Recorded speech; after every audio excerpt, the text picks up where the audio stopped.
தமிழகத்தில் மிகவும் வித்தியாசமான ஒரு வேண்டுதல் முறையை பற்றி உங்களுக்கு தெரியுமா? பக்தர்கள் பார்த்தீங்கன்னா தங்களுடைய வேண்டுதல்கள் எதுவாக இருந்தாலும், அதாவது உடல்நிலை சரியில்லை, இல்லை கல்யாணம் நடக்கணும், இல்லை குழந்தை கிடைக்கணும், இந்த மாதிரி எந்த வேண்டுதல் இருந்தாலும் அது அம்மன் கிட்ட வேண்டிக்கிறாங்க, மாரியம்மன் கிட்ட வேண்டிக்கிறாங்க.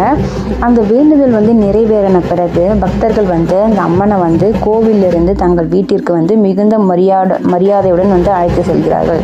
அதாவது அந்த அம்மனுக்கு பிடித்த பலகாரங்கள், பழங்கள் எல்லாமே செஞ்சுக்கிறாங்க. செஞ்சு வரிசை தட்டில் வச்சு குங்குமம், மஞ்சள் குங்குமம், புடவை உள்ளிட்ட எல்லா மங்கள பொருட்களையும் வரிசை தட்டில் வச்சு ஊர்வலமாக எடுத்து செல்கின்றனர்.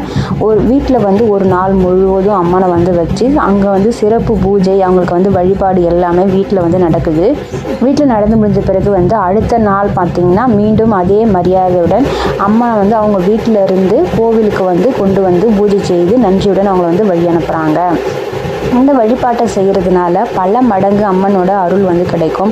என்ன வேண்டுறோமோ அது கண்டிப்பாக கிடைக்கும். கிடைச்சதுனால எவ்வளோ பேர் இந்த மாதிரி வேண்டுதல் வச்சு அம்மனை அவங்க வீட்டுக்கு அழைச்சிட்டு போயிட்டு மரியாதையுடன் வணங்கி திரும்ப கோவிலில் எடுத்துகிட்டு வைக்கிறாங்க.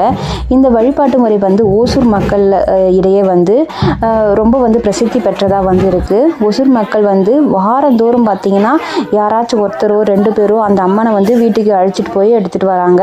அந்த அளவுக்கு அம்மனோட அருள் சக்தி வாய்ந்ததாக இருக்கு. இந்த வழிபாட்டு முறையை நான் இப்போ சமீப காலமாக தான் கேள்விப்பட்டு அதை தான் உங்ககிட்ட ஷேர் பண்ணியிருக்கேன். இந்த வழிபாட்டு முறை உங்களுக்கு ஏற்கனவே தெரியும்னா கமெண்ட் பாக்ஸில் சொல்லுங்கள். இந்த தகவல் பிடிச்சுன்னா லைக் பண்ணுங்கள், ஷேர் பண்ணுங்கள், சப்ஸ்கிரைப் பண்ணுங்கள். நன்றி.